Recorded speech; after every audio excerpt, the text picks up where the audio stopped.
现在是4月4号的早上8点20。昨天骑到回来的公里数是21276，准备出发喽。我们现在人来到了壮围沙丘，然后这里有点又像一个小秘境，就是后面这里有一条路，它好像是车子可以开进来，他们会把车子开进来拍照，然后旁边都会有人在那边钓鱼。可是要骑进来的话呢，要非常的小心，对，要很小心。然后后面这里可以直接看到那个龟山岛。上次来的时候没有看到龟山岛，就是进来看到龟山岛，而且好大一个哦。我刚才遇到一个桃园人，然后他也在环岛，然后我们就稍微停在这边聊天一下，然后我们就要现在要准备去牵车出发，前往下一站，那我们就等等见。为什么这个壮围沙丘这里会那么多只苍蝇？到底为什么？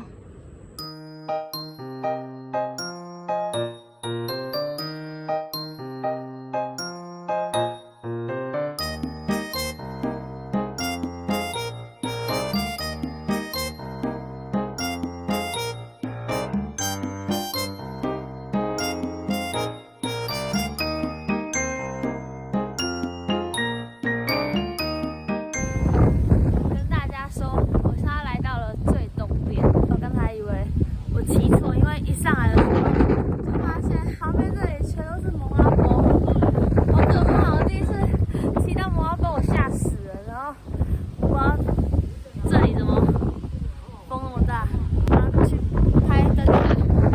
OK， 走。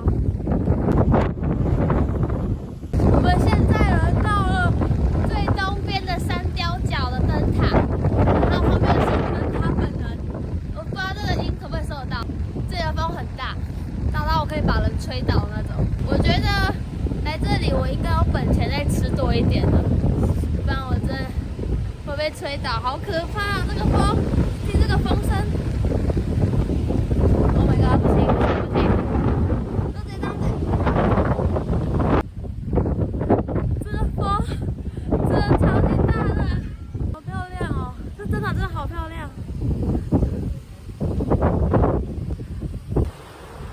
进入了瑞芳区了。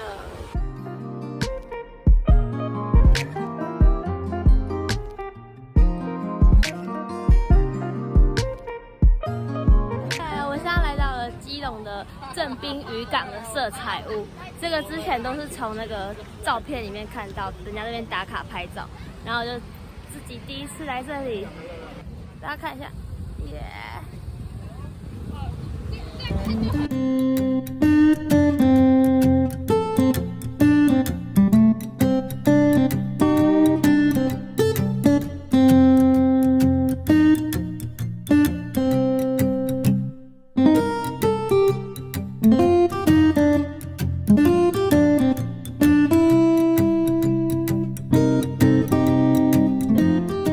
到了富贵角，这是最北边的灯塔，走吧，进去看看。我已经走了很久了，然后完全看不到灯塔在哪里，也太远了吧！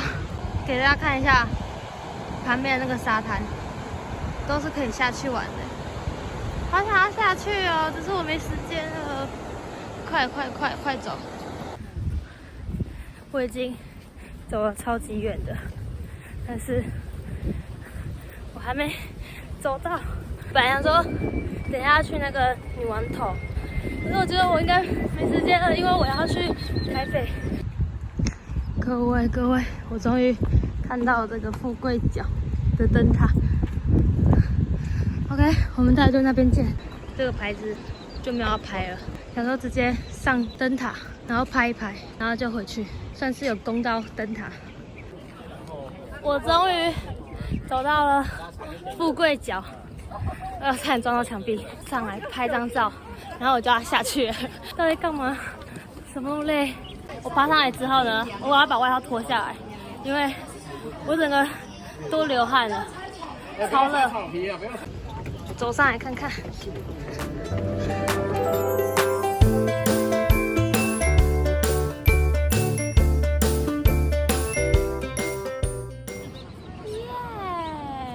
我想我一定是疯掉了，才会走上来这里。这已经比最南端还要走更远了，而且这个里机车不能进来，所以我找不到人可以载我骑乘。快闪富贵角灯塔，然后我现在就要再走回去骑车的地方，准备再往淡水走了。快点，我快来不及了，我真的来不及了。我好想去拍刚才那个牌子，想要留个纪念。我觉得我不会每次来这里，太累了。走了好久，终于走出来了。然后我剩下1个小时多的时间，要到淡水还有艋舺那里去，然后就快点上车出发。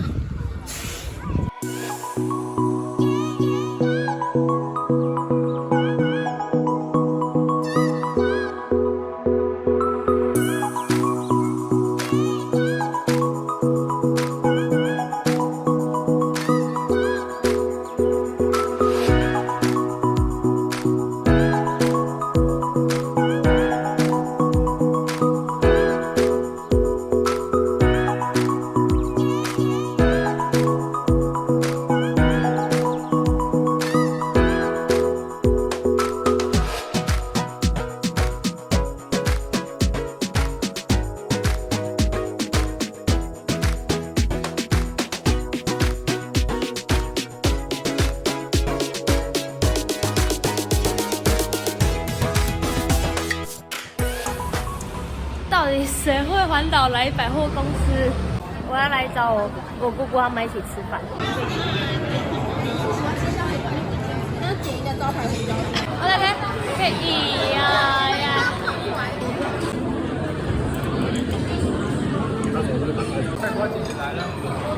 他不会这样，好不好？你要吃什么？这个是垦丁的放浪鱼。来这个综合环球影城，跟我姑姑他们一起吃个晚餐，然后现在要先回去他们家，然后就东西放着，大概晚一点要去车聚。跟大家分享一下我环岛第5天的心得，就是昨天我们从宜兰到台北，然后第一站就先去那个壮围沙丘看那个海边，然后看到很大的那个龟山岛。之后那边有遇到一个喜欢摄影的大哥，然后他也正好在环岛，我们就稍微聊天一下。之后就骑那个台二，我就先去那个三貂角，就是台湾最东边的三貂角灯塔。没想到那边的风真的是超级无敌大，大到可以把我吹走那种。在那边就遇到在花莲台泥星巴克遇到的姐姐，然后还有就第一晚在垦丁睡觉的那个湖科大的学长，对，我们在那边遇到。之后呢，我就骑车到了那个基隆的正滨渔港去，就是我很想要去那边拍照，所以我就去那边拍一下几张照片，然后去那边吃午餐。那个卖炒饭的阿姨跟老板就是人都很好。吃饱饭之后就中午了嘛，就快下午1点多，我就赶快骑车骑到富贵角去，然后整路的风景都超级漂亮的。重点是汽车跟机车都在塞车，真的人很多，然后所以骑车就要非常小心，降低那个速度。然后到富贵角灯塔，我没想到要走那么大段路，就是从停车场到富贵角要走一大段路，然后我穿这样走到后来我就直接脱掉，因为真的太热了。之后我就为了要绕完最大圈，然后我就是骑到淡水区。我骑到淡水区之后，我就直接迷路了，我就在那边绕很久，绕不出来，然后赶快晚上去到环球影城，跟我的家人姑姑他们一起吃个晚餐，然后逛街。之后就是跟那个在骑车环岛去的那个社团里面的车友，就是约车局，然后就去认识一下新朋友，顺便了解一下那个车子是怎样，因为我其实对重机啊那些都不太了解，然后他们人都很好，都愿意跟我解释聊天，超棒。然后昨天就聊天聊完回来大概快12点多，然后就赶快洗澡就休息睡觉。然后以上就是我环岛第5天的心得。那我今天就要开启第6天的环岛之旅咯，耶！